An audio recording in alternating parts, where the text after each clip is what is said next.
এই প্রচণ্ড গরমে সবার মন শরীর ঠান্ডা রাখার জন্য আমাদের সব সময় খেতেই হবে একটু ঠান্ডা জাতীয় শরবত।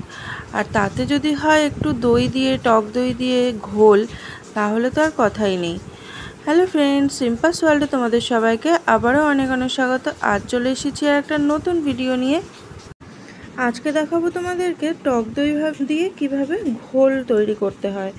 তো চলো, তার জন্য নিয়ে নিয়েছি এখানে 250 গ্রাম মতো টক দই, আর এখানে নিয়ে নিলাম বেশ পরিমাণ মতো জল নিয়ে নিচ্ছি, যতটা আমাদের দরকার সেই পরিমাণে। আর যখন আমি এডিটিং করছি তখন না বেশ ভালোই জোরে বৃষ্টি হচ্ছে রাত্রিবেলা, আর বেশ মানে প্রচণ্ড গরমের থেকে জাস্ট একটু রেহাই। তো এখানে দিয়ে দিলাম ওই 3 চামচের মতো চিনি, আর দিয়ে দিলাম একটু নুন।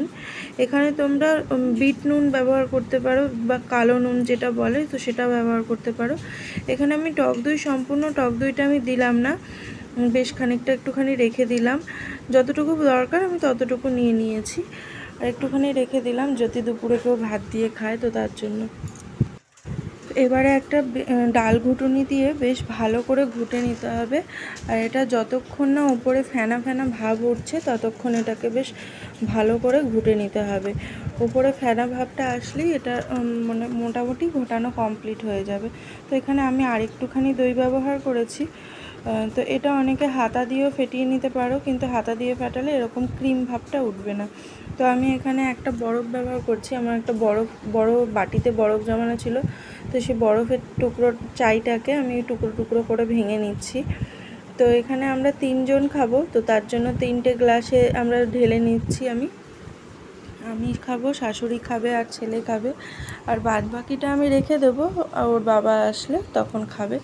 তো তার জন্য আমাদের 3 জনের জন্য আগে রেডি করে নিচ্ছি। এই প্রচণ্ড গরমে তোমরা কারা কারা এরকম ঘোল বা বিভিন্ন রকম শরবত বানিয়ে বানিয়ে খাচ্ছ অবশ্যই কমেন্টে জানিও। এখানে দেখো ঢালতে গিয়ে আমার পড়ে যাচ্ছিল, তো যাই হোক।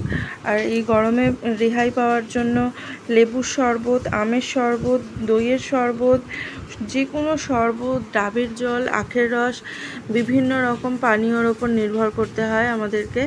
এটা আমাদেরকে খেতেই হবে যাতে শরীর ঠিক থাকে, তার জন্য। আর তোমরাও সবাই খেও। এই যে এখন নিয়ে নিলাম আমরা 3 জনে, এই যে শাশুড়িকে দিয়ে দিচ্ছি, আর এখন আমরা 3 জনে খাবো। আর খেতে কিন্তু বেশ দারুণ হয়, বেশ ভালোই লাগছিল খেতে। এর আগেও আমি করেছিলাম এটা, কিন্তু ভিডিও করিনি, কিন্তু আজকে ভাবলাম একটু ভিডিও করে তোমাদের সাথেও শেয়ার করি। তো চলো, ভিডিওটা কেমন লাগলো অবশ্যই কমেন্টে জানিও। ভালো লাগলে একটু লাইক করে দিও, কমেন্টে জানিও কেমন লাগলো। আর অবশ্যই আমার এই ভিডিওটাকে শেয়ার করে দিও যাতে অন্যরাও সবাই শিখতে পারে। আর এই দেখো পাগলের কাণ্ড, দেখো মুখে বরফটা পড়েছে, সেটাকে পুত করে ফেলে দিয়ে আবার ওটাকেই খাচ্ছে। এই যে বাদ বাকি ঘোল বা শরবত যাই বলো, সেটা রয়েছে, ওর বাবার জন্য রেখে দিলাম, আসলে আবার খাবে। তো আজকের মতো এইটুকুই, দেখা হবে অবশ্যই কোনো নেক্সট ভিডিওতে। ততক্ষণ তোমরা খুব খুব ভালো থেকো, সুস্থ থেকো, সাবধানে থেকো। তো আজকের মতো টাটা, বাই বাই।